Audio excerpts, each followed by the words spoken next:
So ensuring that we can innovate, create new products that serve different segments and in affordable ways, making sure we can reduce the costs of banking, that would really help us provide even greater access. We've seen financial inclusion grow over the years as banks have adopted different modes of providing services to clients, the most recent of which is obviously the mobile channel, which I'm proud to say I&M is very good at delivering. Absolutely. So Faith Ngina asks, what are the different types of tools provided to the investors to keep track of the activities going on in the stock market? Well, a lot of them are moving more and more onto digital platforms. So whether they're coming onto the mobile space, or where you can track through different applications how the stock markets are doing. And I expect that as we see more and more people participating in getting the information from various counters, various information providers, we will see this.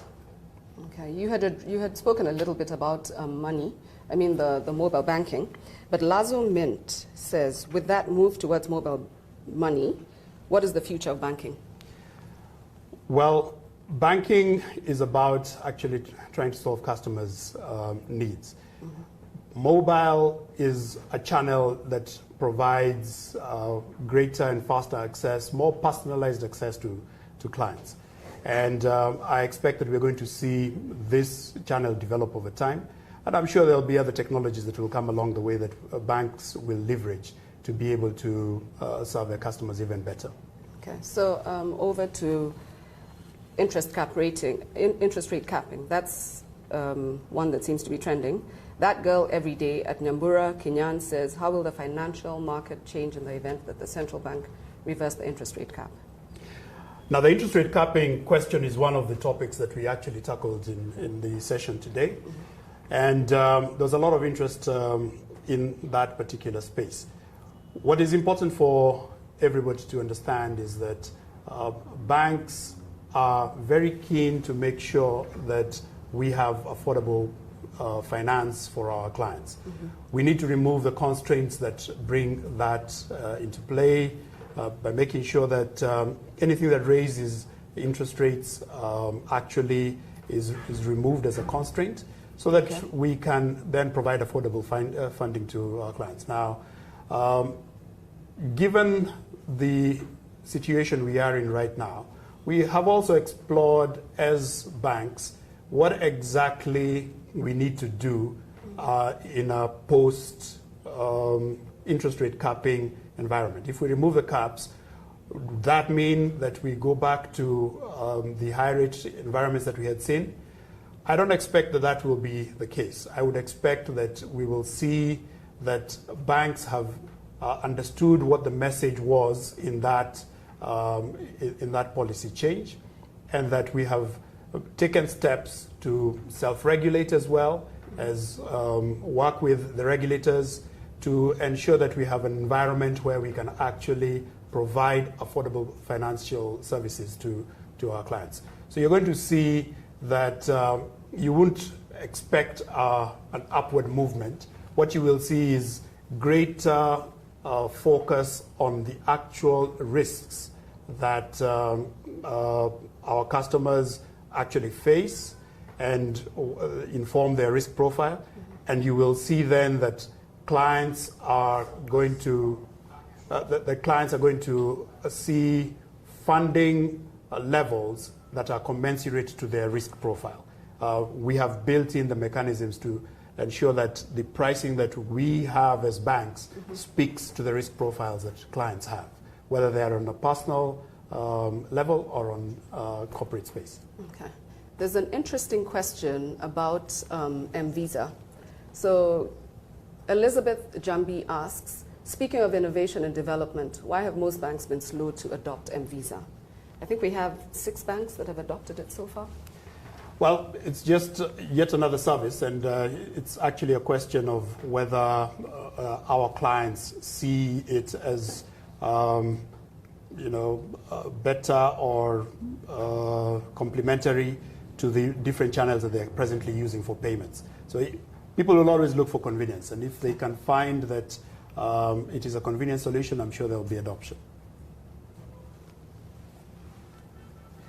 We also had the opportunity to tackle other questions in the chart, and this included upcoming regulation like the IFRS 9, and this is something that I was pleased to see people are actually looking at. It is going to be coming into place in 2018. Banks are getting ready, and we are working hard and obviously talking to our regulators and our auditors to make sure that we have put this in place.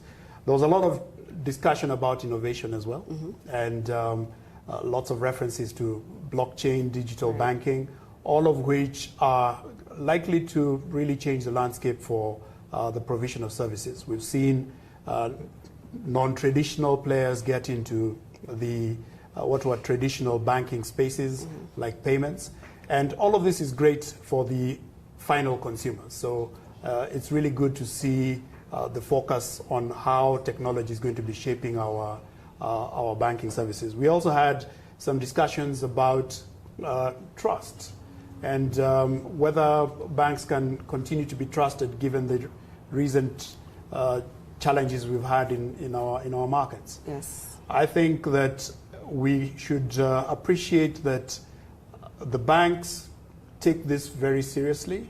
We are a community of banks, and we know that any challenges that are posed by one player mean that the entire industry is actually seen as being untrustworthy. So self-regulation is becoming a very important part of our future. We have just concluded with the KBA on a code that we will then be proposing to the entire banking community on how we can self-regulate, make sure that people stay within the confines of good practice and adopt the highest corporate governance standards. This is important because the only currency that we have as a banking industry is trust, and our customers must trust us. Okay. So what do you see in the next 3 years in terms of trends in the banking, shaping the banking industry? Well, there are quite a lot of influences. We've just discussed one, which is the fast-changing technology and how it is leading to greater and greater innovation. Right. So that's going to mean that you have to adopt, as a financial institution, you have to adopt these technologies and see how you can actually leverage them for providing services to your clients, getting closer, understanding your clients better. So that's going to be an interesting one to watch. The globalization that we have seen in the financial sector is an important trend as well. We have seen that it comes along with some challenges with respect to particularly how we interact across borders and make sure that we don't transport any risks from one market to the other. And quite rightly so. This is the focus that you have then seen in recent times about greater disclosure by our customers on what the sources of their money is and what they are using this money for. This is important because it is then leading to some challenges around whether or not some jurisdictions should be working with other jurisdictions in the financial system.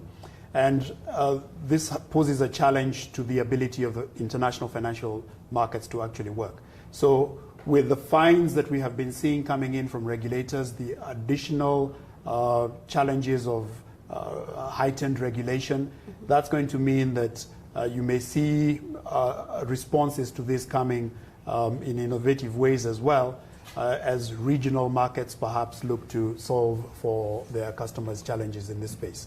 So quite a lot of interesting challenges that will also shape the way markets respond.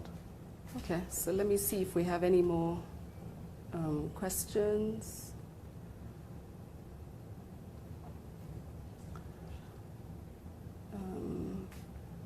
So Big Deal asks, what is the role of digital marketing in financial markets? This was also a question that we tackled in the CEO chat as well. And the real focus of digital is to get to understand your customers better, and to use the digital space to understand your customers, predict what they're likely to be using next or what is appropriate for them, and actually, if you like, tailor-make for them the solutions that they need to use. So I see digital marketing actually growing quite strongly. Okay, so another question is, oh no, that's an interesting one. Do you see one that stands out? How safe, Ms. Ngina asks, how safe is it to invest in emerging market stocks? Well, the reality is that you tend to get better returns in riskier markets. Mm-hmm. The important thing is to be able to do your homework and understand what safeguards there are to containing any risks that arise from investing in these markets. But you always have to take the view that you need to be informed about what you're getting into. Okay, Ms. Ngina seems to be a popular one. She also asks, what are the parameters that allow the user to know about the stock market being tax-free or taxable? There's a lot of information that's put out by various bodies, including the Capital Markets Authority, the Nairobi Stock Exchange, the government itself. Mm-hmm. You have a lot of banks that also offer investment advisory services. So getting this information is not a difficult task. Okay. Well, I think time's up. So yes, so thank you. I'm glad that we had an opportunity to further interact with our audience. As we say, we like being partners for our stakeholders as they seek to grow. So I'm glad that we got the opportunity to really share with them how we are doing this at INM and what the industry broadly is doing. Yeah. Thank you very much for tuning in. And you can also access our YouTube page or KBA's to catch this interview. Thank you so much. Thanks.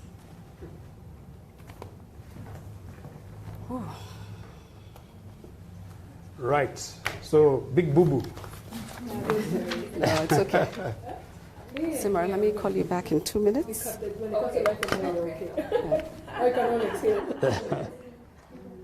Sorry? Thank you, everybody. Yeah, well, I've never fluffed my lines, which was very interesting. Good job. Good job.